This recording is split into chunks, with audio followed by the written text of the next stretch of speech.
मातृभाषाय नमः। तो बच्चों आज पढ़ेंगे हिंदी विविध।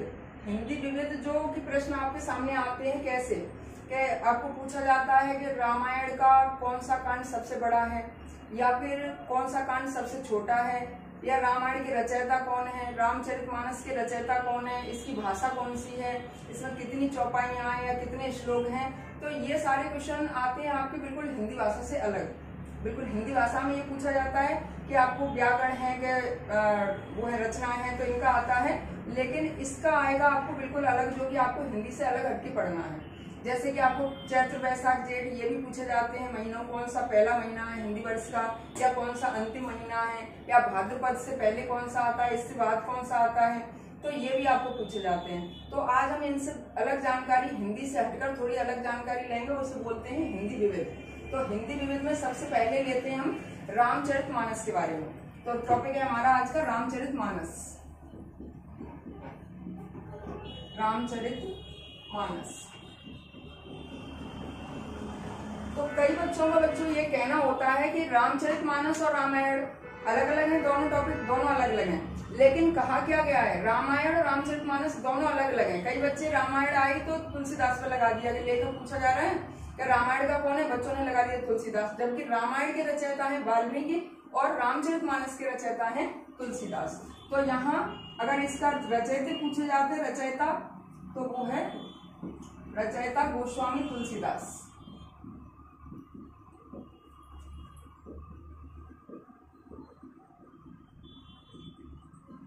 तो इसके रचयिता हैं गोस्वामी तुलसीदास। रामायण का पूछा जाता है तो आपको बताना है वाल्मीकि, लेकिन इसके रामचरितमानस के रचयिता गोस्वामी तुलसीदास। बच्चों अगर इसकी भाषा पूछी जा रही है, भाषा कौन सी है, किस भाषा में लिखा गया है, तो इसकी भाषा है अवधी, क्योंकि अवधी भाषा में लिखा गया है। जबकि तुलसीदास की अगर भाषा देखी जाए तो अवधी और ब्रज दोनों हैं, लेकिन अधिकार सबसे ज्यादा अवधी पर था। जब इनकी भेंट हुई है सूरदास से तो इन पर भी ब्रज का प्रभाव पड़ गया था। बाद की छोटी छोटी रचना इनकी जो है वो मानी गई है ब्रज में, लेकिन रामचरितमानस की रचना हुई है अवधी भाषा में, जो कि साहित्यिक अवधि है, बोलचाल वाली अवधि न होकर इनकी साहित्यिक अवधि है। तो इसका अवधी भाषा में इसका रचना की गई है इसकी। और इसमें अब आते हैं अवधी भाषा हो गई, रचयिता हो गए। इसमें चौपाइयों की संख्या और पूछी जाती है बच्चों। तो यहाँ चौपाइयां, इसमें चौपाइयां हैं 24,000 चौपाइयां हैं। ये क्वेश्चन भी आपके सामने आ चुका है कि यहाँ चौपाइयों की संख्या कितनी है। तो यहाँ चौपाइयों की संख्या है 24,000। और ये किस छंद में लिखा गया है, सबसे ज्यादा छंद इसमें प्रयोग किया गया है वो है चौपाई और दोहा। तो यहाँ छंद अगर पूछा जाता है किस छंद में लिखा गया है, तो चौपाई छंद और दोहा छंद, ये दो छंद इसमें अधिकतर हैं। बाकी इसमें सोरठा, बरवे और भी अन्य छंदों का प्रयोग किया गया है, लेकिन अधिकतर क्योंकि 24,000 चौपाइयां हैं तो सबसे पहला छंद इसमें आता है चौपाई और दूसरा छंद आता है दोहा। तो दो छंद इसमें प्रमुखतः से प्रयोग किए गए हैं। इसके बाद इसके पूछे जाते हैं कि चौपाई दोहा ये हो गए। अब अभी क्वेश्चन कुछ एग्जाम में आए हैं कि सबसे बड़ा रामचरितमानस का कांड कौन सा है, सबसे छोटा कांड कौन सा है, या पहला कांड कौन सा है। तो आपको ये क्रम भी पूरा आना चाहिए कि कैसे क्रम दिया है, कांडों की संख्या कितनी है। कांड कहते हैं कि अध्याय या चैप्टर, आप समझ सकते हैं कि अध्याय या चैप्टर के उससे अनुसार। तो इसमें कांड है 7। अगर यहाँ कांड पूछे जा रहे हैं तो कांडों की संख्या है 7। और वो क्रम कैसे है, वो क्रम आप देखेंगे आज कि यहाँ पहला है सबसे पहले बाल कांड। सबसे पहला कांड है बाल कांड, और ये सबसे बड़ा कांड है। बाल कांड को सबसे बड़ा कांड कहा गया है, तो ये है सबसे बड़ा कांड।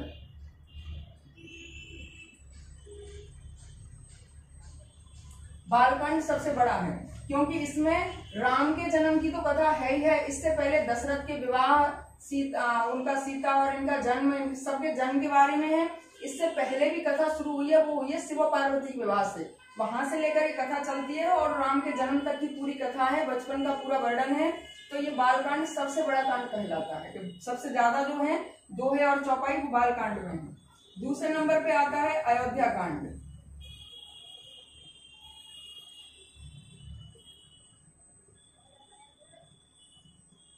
तो तो दूसरा कांड है अयोध्या कांड, कि जब सीता के विवाह के बाद यानी राम के विवाह के बाद की कथा पूरी अयोध्या कांड में है। उनके वनगमन तक की कथा पूरी बाल अयोध्या कांड में है। अयोध्या कांड के बाद तीसरा कांड आता है अरण्य कांड। अरण्य कहते हैं जंगल को, अरण्य यानी जंगल। तो जब अयोध्या से राम सीता लक्ष्मण वन के लिए चल देते हैं, वहां से कथा शुरू होती है अरण्य कांड की। तो अरण्य कांड में यहाँ वन के लिए तीनों चल देते हैं, जाकर चित्रकूट में रहते हैं। वो है भरत आपको लेने के लिए जाते हैं, राम को लेने के लिए जाते हैं, वो कथा पूरी यहाँ तक अरण्य कांड की। सीता का अपहरण तक की कथा पूरी अरण्य कांड में है। सीता अपहरण के बाद जब ये राम इनको ढूंढने के लिए चल देते हैं, तो इसका चौथा कांड शुरू होता है किष्किंधा कांड। यहां से शुरू होता है किष्किंधा कांड। किष्किंधा कांड सबसे छोटा कांड कहा जाता है, कि किष्किंधा कांड है यहाँ का सबसे छोटा कांड।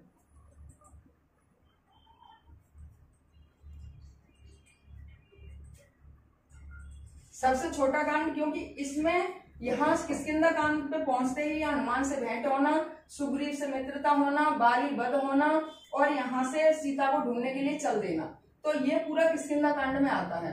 किष्किंधा में आपको सबसे छोटा कांड कहा गया है, सबसे बड़ा कांड बाल कांड को कहा गया है कि सबसे ज्यादा कथा इसमें है, और सबसे कम कथा का वर्णन किया गया है किष्किंधा कांड में। तो किष्किंधा कांड इसका सबसे छोटा कांड है। और इसके बाद जो पांचवा कांड है सबसे सुंदर कांड। क्यों कहा जाता है इसे सुंदर कांड?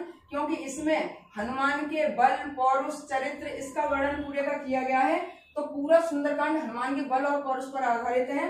तो ये पांचवा कांड है सुंदर कांड।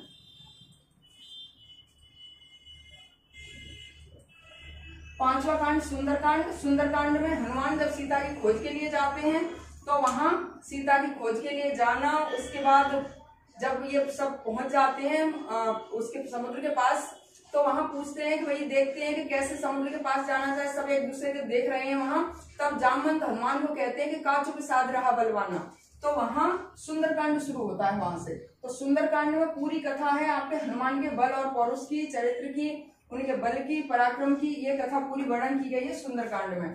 तो सुंदरकांड में यहाँ से सीता की खोज के लिए जाना लंका, लंका में विभीषण से भेंट होना, फिर सीता से के दर्शन होना, वहां अशोक वाटिका का उजाड़ना, उसके द्वारा पकड़ के मेघनाथ पकड़ कर ले जाता है, वो कथा है इसमें पूरी। और फिर अंत में लंका दहन। लंका दहन के बाद करने के बाद ये समुद्र में वापस आते हैं, समुद्र के रास्ते से जब वापस, तो वहां से आकर राम को पूरी बात बताते हैं। और इसके बाद जब लंका के लिए चढ़ाई कर देते हैं, तो इससे बात शुरू होता है छठवां कांड, लंका कांड।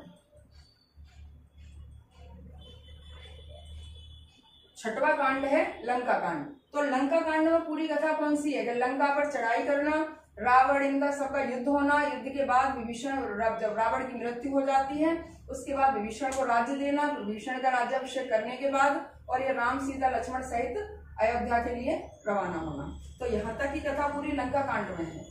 फिर बाद में एक कांड और जोड़ा गया है जिसे कहा गया है उत्तरकांड। तो सातवां कांड है उत्तरकांड।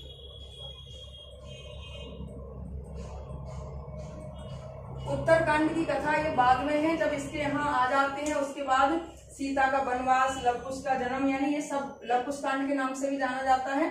तो ये उत्तरकांड जो है वो बाद में जोड़ा गया है। तो इस तरह से जो प्रमुख चीजें इसकी निकल कर आती हैं कि 7 कांड हैं। 7 कांडों में सबसे पहला कांड बालकांड, और जो कि सबसे बड़ा कांड भी है। सबसे छोटा कांड किष्किंधा कांड, जो कि सबसे छोटा है किष्किंधा कांड, ये आता है आपका चौथा कांड। अगर पूछा जा रहा है 5वां कांड, क्रम भी पूछा जा सकता है, तो क्रम ये है, क्रम भी आपको याद रखना है कि बालकांड बचपन का वर्णन, फिर अयोध्या में राज्याभिषेक की तैयारी वाला वर्णन, फिर वन के लिए चल देना अरण्य कांड, फिर यहाँ से किष्किंधा पर्वत के लिए जब सीता का चोरी हो जाती है उसके बाद किष्किंधा पर्वत पर जाते किष्किंधा कांड, हनुमान के बल और पौरुष का सुंदरकांड में, उसके बाद लंका की चढ़ाई की जाती है तो लंका कांड, और लास्ट का है उत्तरकांड। तो ये 7 कांड आपके हो गए। और इसकी ये चीजें बताई चुके हैं आपको। रामचरितमानस, रामचरितमानस लिखा है न कि रामायण, इसको विशेष आपको ध्यान देना है। बच्चे गलती करते हैं यहाँ पर कि रामायण लिखा है कि रामचरितमानस। रामायण के रचयिता वाल्मीकि है और रामचरितमानस के गोस्वामी तुलसीदास। तो रामायण और रामचरितमानस दोनों अलग अलग है। वो संस्कृत भाषा में लिखी गई है रामायण, और रामचरितमानस लिखी गई है अवधी भाषा में। इसमें चौपाइयों की संख्या है 24,000 और छंद है इसमें चौपाई और दोहा, कांडों की संख्या है 7। तो इससे आपके 2-3 क्वेश्चन बनेंगे, तो थोड़ा सा भली भांति इसको अच्छे से याद कर लेंगे, क्रम पूरा याद रखेंगे, सबसे छोटा बड़ा कौन सा ये चीजें याद रखेंगे।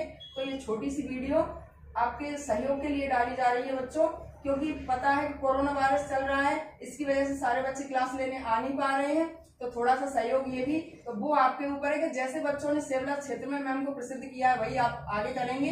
तो इसमें आगे मुझे कुछ कहने की आवश्यकता है ही नहीं, तो आप इसके आपके सहयोग के लिए बस, इससे आगे कुछ नहीं। नमस्कार।